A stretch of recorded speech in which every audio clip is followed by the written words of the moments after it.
Welcome to Web Handling. My name is Dave Royce. I am super excited to continue our new series on edge effects. In this clip, we show why air entrainment matters a lot for certain applications, but not so much for others. In particular, narrow, ribbon-like materials are seldom bothered by air, either as webs or in wound rolls. As such, those applications seldom require roller grooving. As such, certain roll defects like air buckles do not occur. I know your time is precious, so let's get started.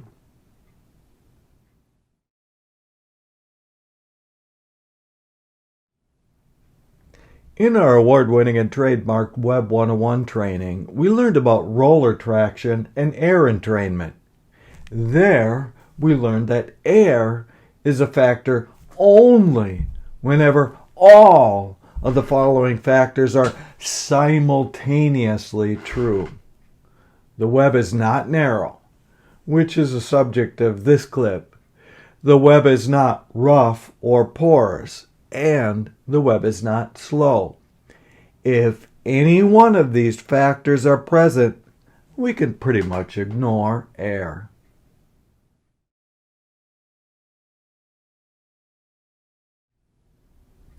In our class, we also learned about active and passive flotation. Passive flotation has been thoroughly studied since the mid-1980s.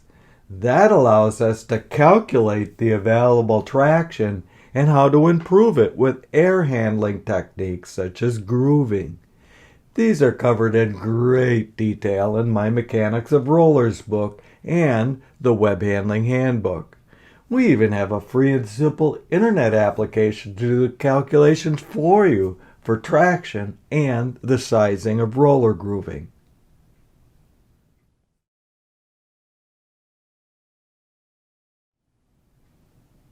The primary reason for our concern for air entrainment is the loss of traction at higher speeds. For wide and smooth materials, air entrainment begins to become important at about 100 feet per minute or 30 meters per minute. At 10 times those speeds, traction is negligible. Then we need to consider roller grooving, which is covered in detail in our class and elsewhere.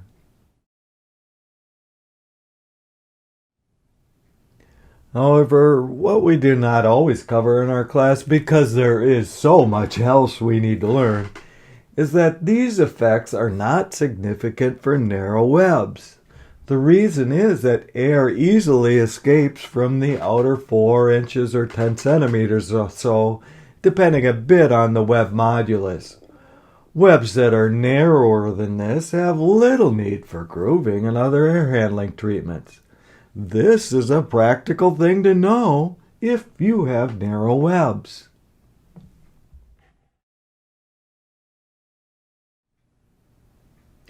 There are at least 3 air-related defects in wound rolls.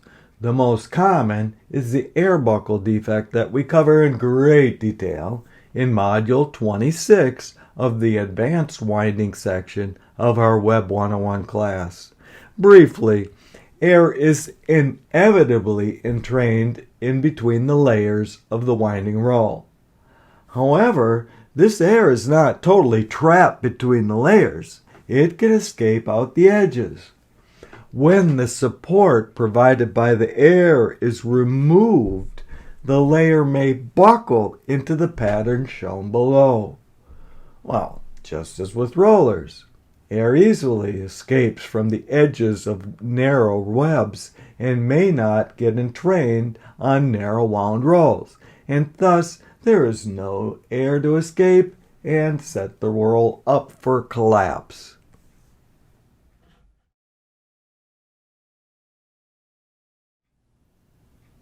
Just as Newton's law needs to be upgraded at relativistic speeds, so do most other laws at application extremes. Thus, specifically in air handling, we would want to know when for example, is narrow enough? And when is slow enough? And when is rough enough? If we don't know the effects of these vital factors for these boundary applications, we may apply air handling when it is not needed, or, worse yet, not apply air handling when it is needed, and thus lose web control.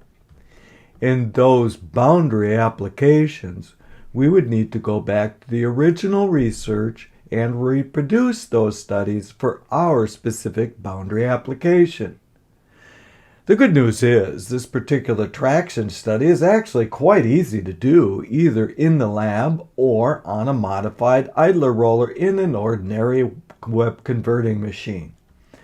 If you go to the free Roysum Library database, you will find these classic articles and about 200 others showing you how to get the answers right for your air handling questions.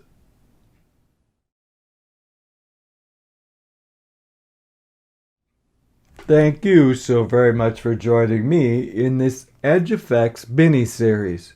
Please join me next week where we will continue our discussion of edge quality challenges by talking about necking, skew, and tentering. If you have a topic you would like to hear about, let me know in the comment section below. If you found anything interesting or useful here, please like and share and subscribe. See you next time.